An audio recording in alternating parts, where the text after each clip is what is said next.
Well, weather engineering has become a hot topic in recent years, with some people believing that the weather can be created and controlled. First Warning meteorologist Nikki Sheik spoke with a climate scientist to see if there's any truth to those claims. The weather does strange things sometimes. And when it does, some people believe there's someone pulling the strings. After Hurricanes Helene and Milton swept through Florida, claims of weather engineering flooded the internet. Some posts suggesting the storms are man-made or that they were being controlled and steered. Even Georgia Representative Marjorie Taylor Greene backed those claims on an X post back in 2024. But Daniel Swain, a climate scientist with the University of California Agriculture and Natural Resources, says the science doesn't support the claims. The technology to create storms out of nothing, or to steer or intensify or even weaken existing storms simply doesn't exist. The amount of energy, the amount of direct control that would be required of essentially chaotic and random atmospheric motions that would be required to do those things essentially would require a technology that verges on magic.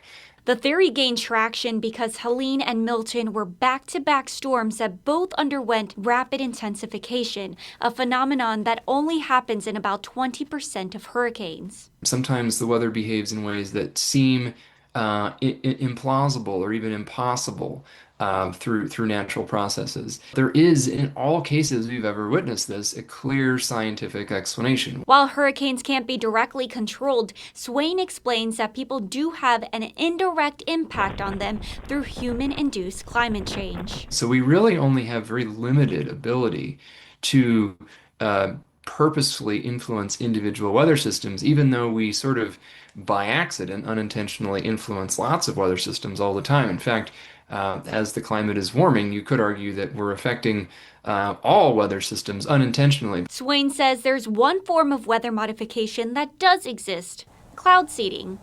It's the process of adding silver iodide into an existing cloud to help produce about 5 to 10% more rain from that cloud. You can't create rain from nothing. There needs to be an existing rain cloud. Swain believes controlling the weather will always be just out of our grasp.